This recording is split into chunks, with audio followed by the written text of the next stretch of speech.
With the first warm airs of spring, in the 6-week period between one season and the next, fishermen from many parts come to the slip yards at Hobart to prepare their craft for the crayfishing ahead.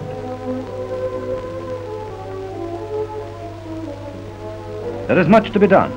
Hulls to be scraped, woodwork painted, motors overhauled, and damage from a year's buffeting to be made good before the vessel is ready for its quarry, the shell-backed crayfish or spiny lobster.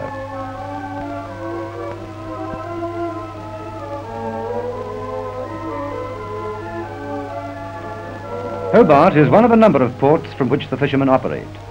Most of these are scattered along the east coast, where the crayfish are plentiful.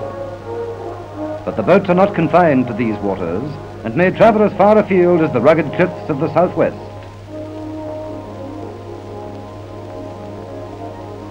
The larger vessels may be the home of fishermen from a week to a month at a time.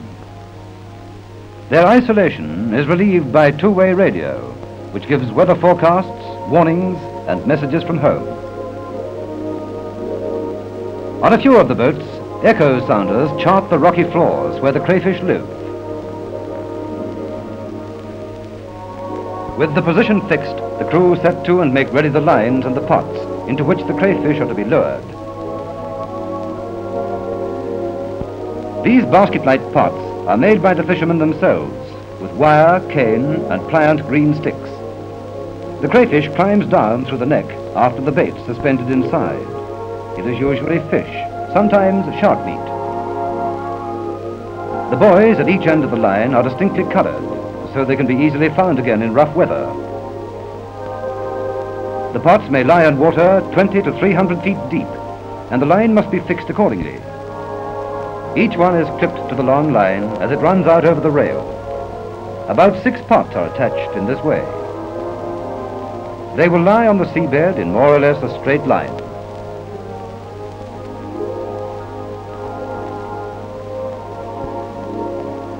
The skipper travels about from one setting to another, keeping the boat continually on the move.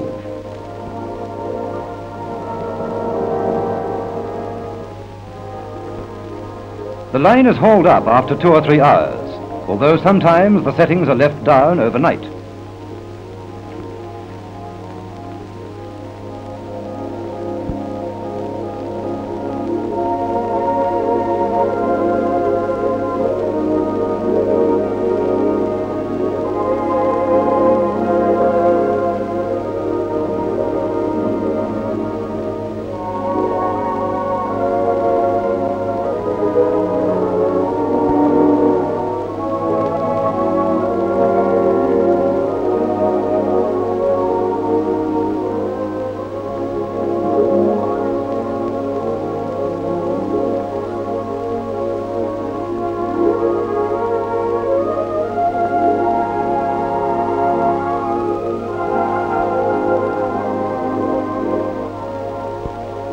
All day long, the boat moves about in close proximity to the pots.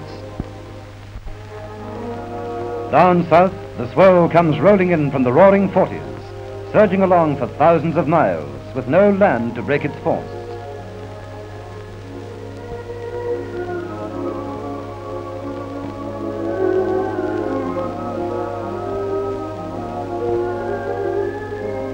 But while the sea expands into the immensity of the world beyond the fisherman, to the Antarctic, America, and away to Africa, the scope of his life is bound by the activity he's come to follow.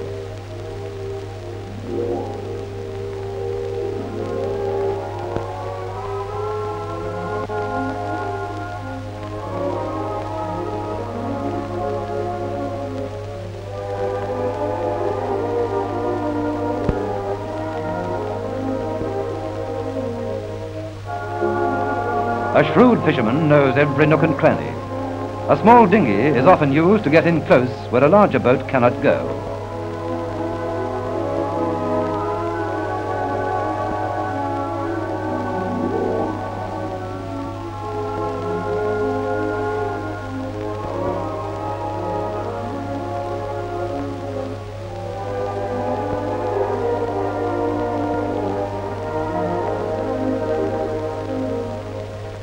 The haul is profitable, with a constant demand on local and mainland markets, and an export trade to the USA.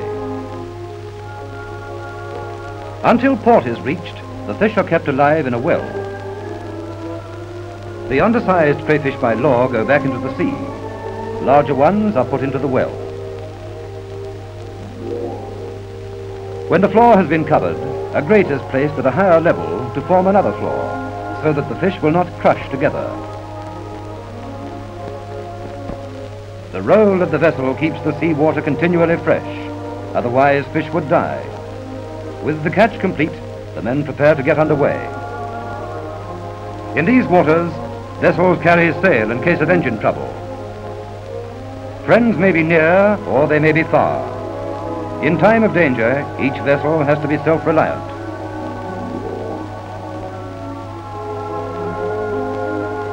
Years of experience, sometimes passed on from one generation to another, develop a feeling for the weather, which keep a man's eye alert even on the homeward run.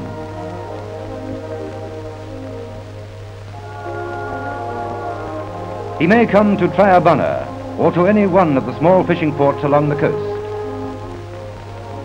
But in each case, he comes to the warm intimacy of town and harbour, where the hills beyond define with strength and vigour the land in which he lives.